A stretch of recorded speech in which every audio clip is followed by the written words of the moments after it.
We got a bombshell of a Supreme Court decision. Have a seat for this one, everybody. The United States Supreme Court 6-3 MAGA majority has just ruled for the first time in American history that federal courts, the district court level, the first line of defense to protect our Constitution, no longer have the power to issue nationwide or what's called universal injunctions to block abuses of executive power.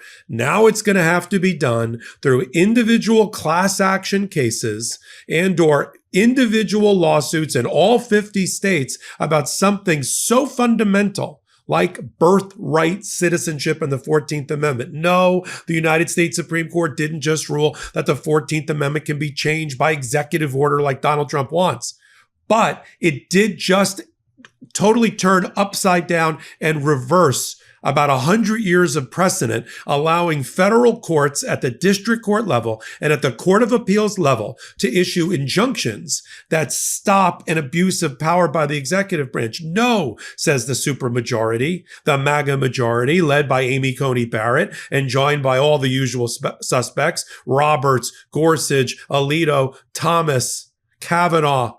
What they say is, no, you can't ever use it because it's not part of the history of America. And the only court that's allowed to make effectively a nationwide declaration about whether the executive branch is out of control or not is the United States Supreme Court, which means only the parties that are in front of that judge. You know, we have 3 different nationwide injunctions that just got struck down or stopped about birthright citizenship. We got Maryland, we got Massachusetts, we got California, Seattle, Washington. They're all only now about those states. What about the other 47 states and the people born in those states under the 14th Amendment? No, the Supreme Court says, well, we're not here on the merits of the 14th Amendment. That's for another day. We're only about whether a nationwide injunction can go beyond the very parties that are in front of the judge, and it cannot. We are now going to take back the power to declare things in due course with a right order of operation, as Kavanaugh said, about a case. Meaning we only got 2 ways now to rein in an abuse of power, lawless, or as Amy Coney, as Ketanji Brown Jackson says in her dissent, I'll read from, a law-free zone of Donald Trump. Use a class action, which means you have to go through Rule 23 of the Rules of Civil Procedure to certify a class. It's a time-consuming process, and then you've got to have the class, and then you have to have a ruling about it. That's one. Or 2, you've got to move quickly off of a preliminary injunction, get it up on an emergency basis to a willing appellate court, get it up on an emergency basis to a willing United States Supreme Court to make a declaration about the substance of the matter, the merits of the case. So as of right now, let me just summarize it this way as I continue this hot take. I'm Michael Popok on the MeidasTouch Network. I might have gotten so breathless I forgot to identify the channel or myself. What it means for right now is that those 3 judges that have blocked the executive order of Donald Trump on birthright citizenship have to move now quickly, now that the case has been returned to them, over the next 30 days. Narrow their injunction from a nationwide injunction to a narrow injunction only involving that state particularly. Then those lawyers have to move quickly, and they will, like the ACLU, Democracy Now!, the Democracy Forward, move quickly to get to the appellate court quickly, get a ruling there, declaring Donald Trump's 14th Amendment attack to be unconstitutional, then take an emergency application to a Supreme Court. I mean, that is what even Sotomayor in her dissent, 2 dissents, one by Jackson, one by Sotomayor, even she lays out the roadmap of how to use the class action vehicle and or the direct appeal, get to the Supreme Court to make the ruling. So birthright citizenship is still existing in the twilight because of this ruling. Let's dive into it. I'm Michael Popok. All right. So the case is called Trump versus Casa Incorporated. It will now go down in constitutional jurisprudence as one of the worst upside down decisions I have ever seen, and I've been practicing for 35 years. We were troubled on Legal AF on the MeidasTouch Network originally when the Supreme Court decided to take up not the challenge to the underlying substance of the merits of the constitutional attack by Donald Trump on the 14th Amendment, not taking on the executive order that destroys or tries to destroy birthright citizenship and the 14th Amendment guarantee. The Supreme Court said, no, we're not dealing with the substance. We're only dealing with the remedy fashioned by the court in 3 different courts about nationwide injunctions. Kavanaugh has hated universal injunctions. Alito has hated them. Kavanaugh has hated them. And they saw this as the opportunity. Unfortunately, right below it is a major issue that screams out for the equitable powers of a judge to fashion an appropriate relief that protects against a nationwide declaration. See, now we have nothing to match. You've got Trump making nationwide, global, universal declarations, and federal judges not able to rein him in to match with a universal or global injunction. And Amy Coney Barrett, writing for the court, says that's okay. If you see an abuse of power by the president, the answer to that is not an abuse of power by the courts. The courts are limited by Congress and the Judiciary Act of 1789 and precedent to only have the equitable powers that Congress has given them or the Constitution has given them. And she said, I looked through, 200 years of precedent, and I don't see any precedent for universal injunctions. Even though the United States Supreme Court, before the MAGA majority, endorsed nationwide injunctions in dozens and dozens of cases and never called it out. But now that they got the numbers, now it's destroyed. So the definitive ruling, which I'm going to read to you from, is that there is no longer an ability, generally, for a trial court level judge or an appellate court level judge to issue an injunction other than for the parties or class of parties that are in front of them. And if you want to oppose a nationwide declaration by a president for an abuse of power, you're going to have to do it case by case or class action by class action, then take it to an appellate court, then try to get the Supreme Court interested, and then have the Supreme Court make the declaration, oh, the executive order on 14th Amendment attack, yeah, that's unconstitutional. As babies are born in this twilight, are they American citizens? Aren't they? Red states denying they're U.S. citizens in the meantime. Not giving them federal programs, not giving them federal funding, not giving them schooling, education, healthcare, literacy, poverty alleviation programs, denying them, while the blue states, of course, don't do that. And then we're just waiting around to get the case back up to the United States Supreme Court 1 month, 2 months, 3 months, 2 years from now. Let me read to you from the dissents first, and I'll go back to the actual rulings. I kind of gave you the outline of the actual rulings. Here's what Ketanji Brown Jackson said. She said on page 14 of her dissent, I am not the first to observe that a legal system that operates on 2 different tracks, one of which grants to the executive, Trump, the prerogative to disregard the law, is anathema to the rule of law. Thus, the law-free zone that results from this court's near elimination of universal injunctions is not an unfamiliar archetype. Also, eerily echoing history's horrors is the fact that today's prerogative zone is unlikely to impact the public in a randomly distributed manner. Those in the good graces of the executive have nothing to fear. The new prerogative that the executive has to act unlawfully will not be exercised with respect to them. Those who accede to the executive's demands, too, will be in the clear. Those that bend the knee, that obey.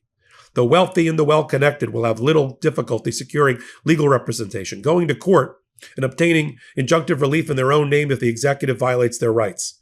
The zone of lawlessness the majority has now authorized will disproportionately impact the poor, the uneducated, and the unpopular, those who may not have the wherewithal to lawyer up, and will all too often find themselves beholden to the executive's whims. This is yet another crack in the foundation of the rule of law, which requires equality and justice in its application. And the majority skips over these consequences. She also says on page 16 that the court's dismissive treatment, she means the majority, of the solemn duties and responsibilities of the lower courts is also destructive.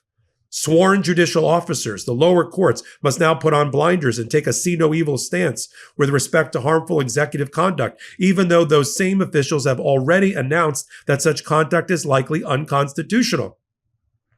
But their claim is that Executive Order number 14160, that's the attack on the birthright citizenship, violates the Constitution. If the court agrees with them, why on earth must it permit the unconstitutional government action to take effect at all? Sotomayor similarly spends a considerable amount of her time reminding everybody what this case is about. Even though the majority came out and said, we are not ruling on birthright citizenship. We're only ruling on nationwide injunctions. The substance and merits of birthright citizenship is for another day. Sure, as babies are born in red states denied citizenship.